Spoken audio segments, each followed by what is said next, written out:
All right, y'all, welcome back to the show. It's Antiwar Radio. I'm sitting here hanging out with my pal Anthony Gregory. Welcome to the show, Anthony. How you doing, man? I'm doing good, Scott. It's great to be here, and I'm so excited to actually be, I don't know how many times I've done your show, but this is the first time I've actually got to be in the same room. It's very exciting. Yeah, I like the in-studio interviews. This is really good.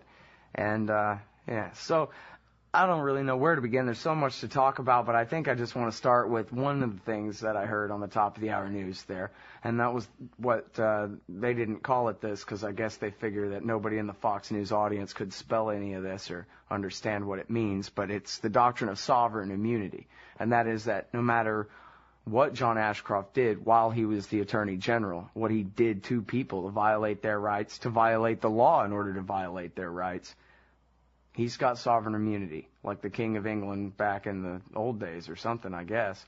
Well, how does that work? Didn't they cut off Charles I's head and say, no, dude, you're not immune. See, you're dead now. Well, sure, but let's keep in mind, that many of these parliamentarian types who did that to Charles went on to assert that the Parliament's word was law, that it was impossible for Parliament to violate the law, that Parliament could suspend habeas corpus. So they weren't saying that the law applies to everyone equally. They weren't saying that the state is not above the law. They were saying the king is not the state anymore.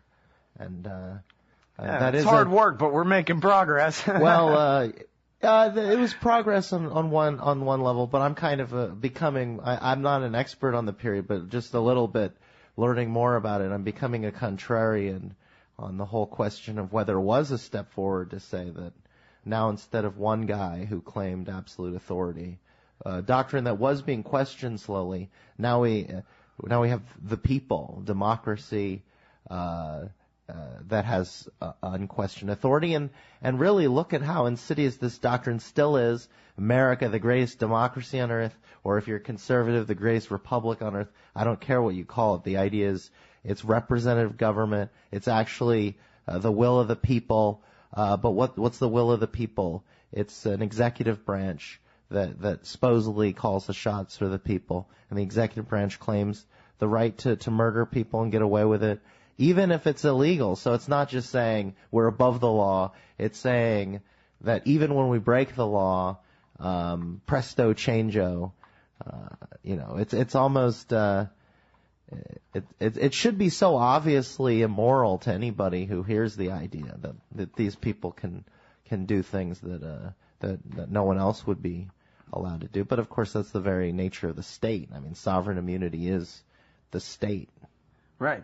Well, that's what's funny too, is I think a lot of these things, kind of like you said, it's obvious to everyone, or ought to be, but sometimes you just kind of got to hear it out loud in English. What exactly is the state? Well, it's the sovereign immunity. That's what it is. It's the people who have the right to commit crimes that the rest of us are banned by them from committing. Yeah, that's precisely right. It's the it's the monopoly on legal force.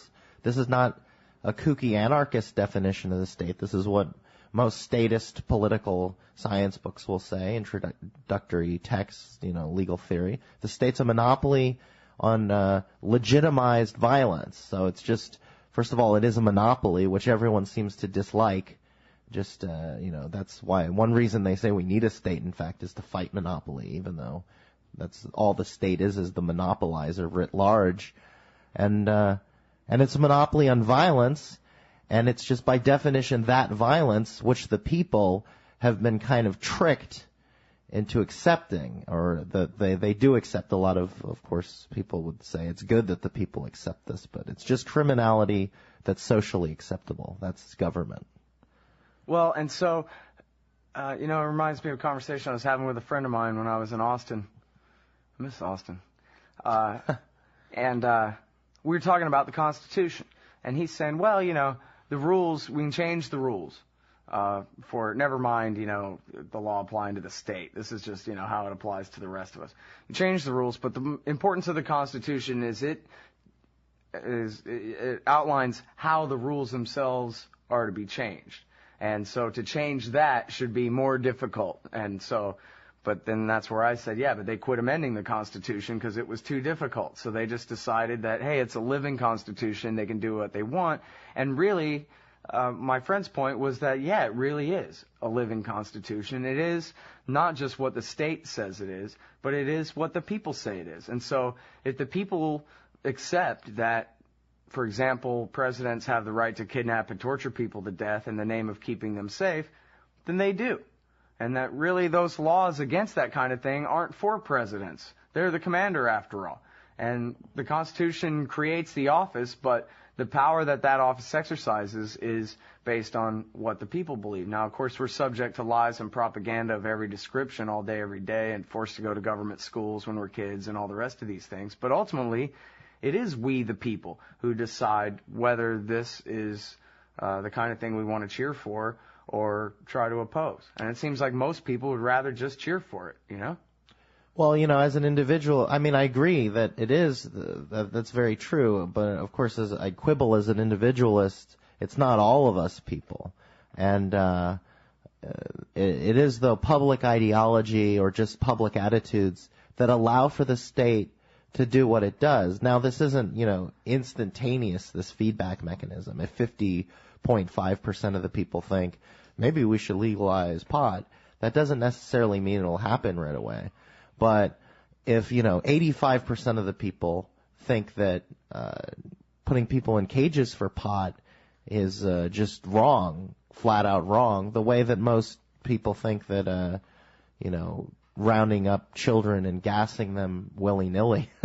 Thank goodness that, even, I'm not a defender of these people, but of course, I think even Bush and Obama wouldn't quite just do that because not just because the people wouldn't put up with it, but that is kind of the point here, that the people wouldn't put up with it. But I don't think even I think there are some things that even people that I consider evil or to have done very evil things, even they have a line, right? So, but that's it. I mean, it's not just, everyone, the people are okay with this policy or that policy, that determines exactly the policy, but you can't have slavery if everyone's against it.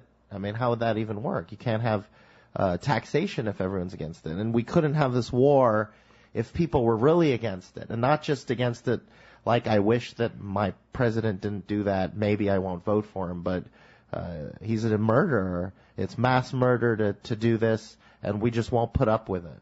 I mean, that's the way that so yeah, it is we the people on that. So really, the lies that I learned as a little kid that, hey, it's a democracy and this is what the people wanted. So I think mostly like in the context of the New Deal. Yeah, it was all unconstitutional, but it's what the people wanted. It was such a crisis. They needed the government to become powerful enough to do something about it, and that's what they did. And they're your great-grandparents. Respect your elders, and they chose to do that because they knew what they were doing. Because after all, whatever the majority goes along with at any given time is obviously the right thing, or why would they go along with it? And so, however it is, even today, however it is, this is what the people want. This is their government, and we, the people, are the government. And so, like you said, presto changeo, ipso facto, get reversed and all that, and whatever the government does becomes the definition of what's good and acceptable, and what we all wanted in the first place. Yes. My one caveat here is that when people say that the government is the reflection of the majority of the people or whatever, what they're failing to acknowledge is this isn't only true with nominal democracies. You could have a fascist regime, an autocracy, and if the vast majority of the people just hate it, it'd be much harder for it to persist. But if people at a minimum tolerate it, it'll be there. But the thing about what we would call a democracy is that it's just kind of a PR mechanism by which the people are tricked into thinking it's good that this dynamic exists. Well, when you say democracy, a lot of times people have as part of that definition, you can't do things like call some innocent Muslim a material witness and hold him without charges indefinitely and basically give him Gitmo light. That part of having a democracy means having a rule of law that protects the rights of the accused. And of course, that's all part of the warfare state. We'll be right back after this. All right, y'all, welcome back to the Dang On Show here, man. It's Antiwar Radio. Sitting here with Anthony Gregory, and we're talking about man, democracy, and state, I guess. So, again, the top of this thing was the impunity with which John Ashcroft got away with violating directly the Fifth and Sixth Amendments to the Constitution, pretending to call thousands of American Muslims material witnesses to things that obviously they weren't material witnesses to whatsoever, in order to hold them without charges. And these people were abused, repeatedly strip searched and humiliated and kept under hot lights and extreme cold and basically given, not the worst of what they did to Katani down at Guantanamo, but what they did to a lot of those guys at Guantanamo, the kind of just treat them like damn dogs, worse than American prisoners, convicted American prisoners in a lot of ways, Yeah, well, I mean, in fairness to John Ashcroft. Yeah, to John Ashcroft, I think the material witnesses, many of them were probably treated about as bad as they treat illegal aliens that they jail. Touche. Some of whom, and maybe not even as bad. I mean, all the time you read about illegal aliens forgotten these jails, these kind of quasi jails, and then they die and stuff, and so no accountability whatsoever. Right, and the point I'm trying to make here isn't to defend Ashcroft, but it's very easy. We should be particularly upset when they're just brazenly violating the most obvious protections that they are holding up and claiming they're bound by for the Sixth Amendment. And the war on terror has brought out some of the worst. But at the same time, this isn't all that unusual. I mean, just look at the prisons, look at the whole system. So, of course, I side against Ashcroft on almost everything. I mean, maybe we have similar taste in soda or something, but he's not my. He's an enemy of liberty. Horrible. But he's not an exception. He's not an exception. He was a somewhat particularly bad AG, and we had a particularly bad roundup there. But I'll tell you, the material witness abuses, these roundups of some people, not that it matters morally, but some of them weren't even Muslim or Arab. There were even American citizens they rounded up, didn't believe they were citizens. Just to show how procedurally messed up it was and how hypocritical they are. But it could have been even worse. I mean, that's what we need to remember. I want everyone to never forget what the Bush administration did, and if justice can still happen, I'm for it.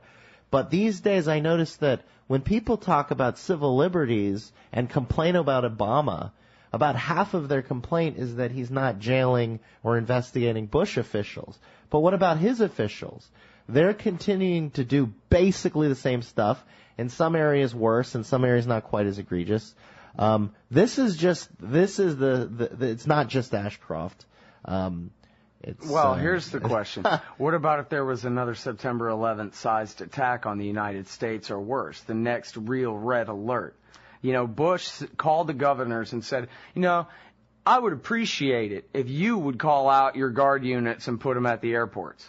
Now, he could have done a lot worse than that, and we know he could have done a lot worse than that. He created the Office of Homeland Security till the Democrats and all their government employee unions hectored him into creating a full-fledged national police force, the Department of Homeland Security. And,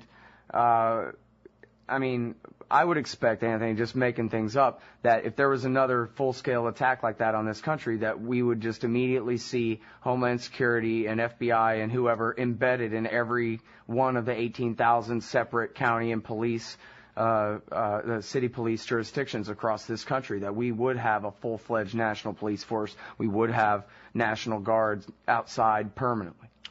I believe that on surveillance, on national police, on a lot of these issues, on most of them, I think that the Obama administration, and with a second attack, would probably be far worse than Bush was.